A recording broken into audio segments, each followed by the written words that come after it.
சந்தனம் மணக்குது கற்பூரம் ஜொலிக்குது சந்தனம் மணக்குது கற்பூரம் ஜொலிக்குது கந்தகிரி கோயில் வந்தால் நன்மையெல்லாம் நடக்குது கந்தகிரி கோயில் வந்தால் நன்மையெல்லாம் நடக்குது சந்தனம் மணக்குது கற்பூரம் ஜொலிக்குது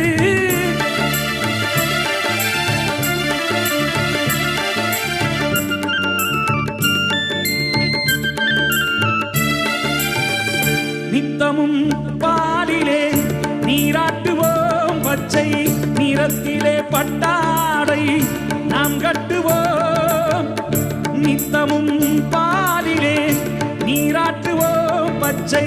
நிறத்திலே பட்டாடை நாம் கட்டுவோம் திருநீரின் தத்துவம்